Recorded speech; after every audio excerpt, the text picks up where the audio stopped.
Your parents bought homes when houses cost less compared with incomes. Today, that same dream demands far more cash. The strange part is not that houses got expensive. It is that the entire math changed underneath ordinary buyers. Imagine your father earning $50,000. He sees a home priced around 3 times his yearly income today. Now imagine you earning the same relative salary. That home may demand a much larger share of your income. So this is not simply a story about young people wasting money. The starting line itself moved dramatically too. But what moved it? And why did housing become so hard for ordinary workers to afford in many places? Start with the price of the house. A home is expensive, but the price alone misses half the story. Your parents also faced interest rates, taxes, repairs, and bills. Yet their monthly housing burden could remain manageable then. One major difference was supply. When fewer homes exist where people want them, buyers compete harder and prices rise. Jobs also changed. High-paying work became concentrated in certain cities, exactly where housing demand became strongest today. Then something else happened.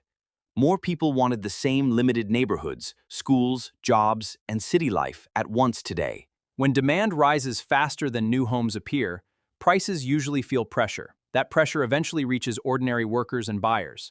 A home costing $400,000 can require tens of thousands up front. That is a huge hurdle for young workers. For a young worker, saving that amount can take years. Meanwhile, the house itself may keep getting more expensive. That creates a cruel race. You save money, but the target can move faster than your savings over time. And this is where many people misunderstand the problem. They think they simply need to save harder and faster. Saving matters, but saving alone cannot fix a gap between income growth and housing prices in expensive markets today. Your parents may also have benefited from buying earlier. Time gave their property years to rise in value for them. That does not mean every parent made a genius investment. Sometimes timing mattered more than intelligence in building home wealth. Picture 2 workers buying identical homes 20 years apart. Their incomes rise, but the purchase prices may not rise equally. The earlier buyer gains something powerful: leverage. A mortgage lets a household control a valuable asset using borrowed money. If that asset rises, the owner gains from the full property value, not just the cash originally invested up front. But leverage cuts both ways. A falling home can damage the owner, especially when debt remains high for years. So buying a home is not automatically smart. The real question is whether the purchase fits your finances today. Here is where the modern buyer faces another problem. Homes come with costs people rarely notice in the listing price. Property taxes, insurance, repairs, maintenance, closing costs, and interest can add enormous amounts over decades to your true cost. And there is another problem: interest rates. Borrowing costs can dramatically change what the same house costs you. A lower mortgage rate can make a huge loan feel manageable. A higher rate can completely change that monthly payment. So 2 buyers can purchase the same house years apart, yet face very different financial pressure. Your parents may remember their mortgage payment as difficult, but compare that payment with their income, not yours. That comparison reveals something important.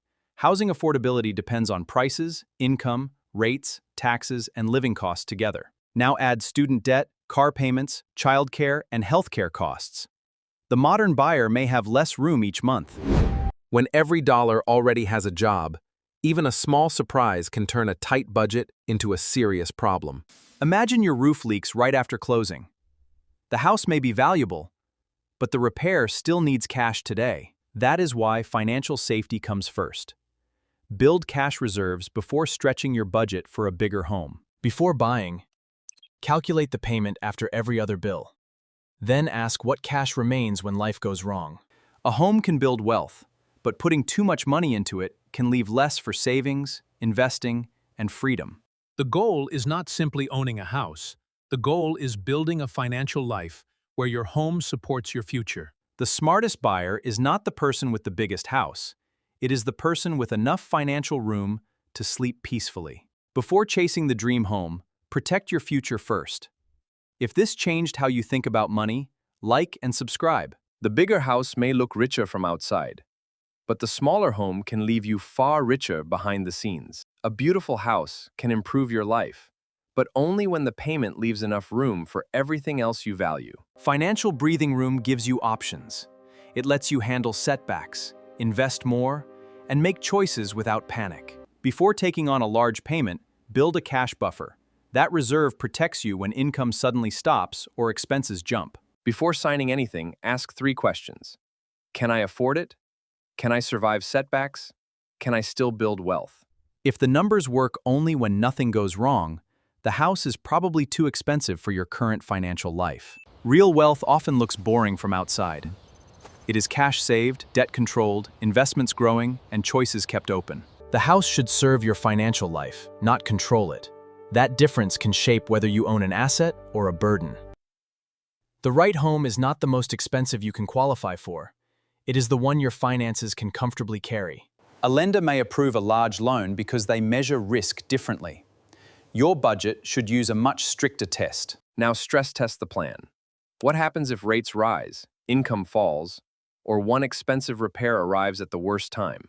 If your plan survives those shocks without destroying your savings, you are building something stronger than home ownership alone. Over time, your home can become one part of wealth. But savings and investments can grow beside it, giving you more flexibility. Sometimes the smartest move is waiting. A stronger down payment, lower debt, and more savings can change the entire decision. You do not need the perfect market or perfect timing. You need a financial plan strong enough to handle real life. Buy a home when it strengthens your life, not when it weakens your future. If this helped, like, subscribe, and share.